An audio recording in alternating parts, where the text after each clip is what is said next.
नमस्कार माझ्या गोड मैत्रिणींनो, माझ्या या चॅनलमध्ये तुमचं स्वागत आहे। आज आपण बनवणार आहोत कच्च्या कैरीची चटणी। त्यासाठी आपण कच्ची कैरी, कच्चे शेंगदाणे, लसूण आणि कांदा घेतला आहे। प्रथम आपण कच्चे शेंगदाणे वाटून घेऊया। कच्च्या शेंगदाण्याने चटणीला खूप छान चव येते। त्यामध्ये 1 चमचा जिरे आणि लसणाच्या 5-6 पाकळ्या टाकून वाटून घेतला आहे। थोडंसं ओबडधोबडच वाटायचं बघा या प्रकारे।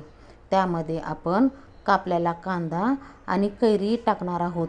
कैरीचे वरचे साल काढून बारीक तुकडे करून घेतले आहेत आणि ते मी त्यामध्ये टाकत आहे।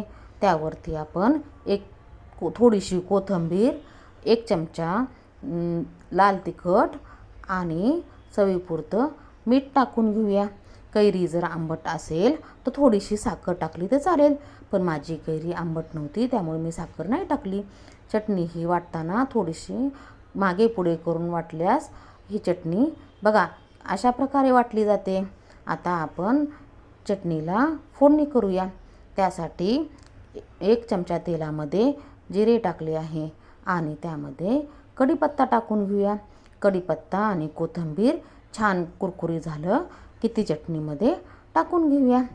कच्च्या कैरीचे खूप सारे प्रकार करतात, कोण पन्ह करतं, कोण लोणचं करतं किंवा कोणी असं हे तोंडी लावण्यासाठी चटणी करतात।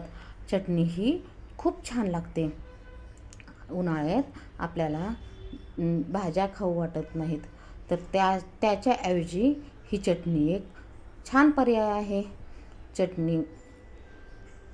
चटणी जर तुम्हाला आवडली असेल तर तुम्ही लाईक, शेअर आणि सबस्क्राईब करा। बाय।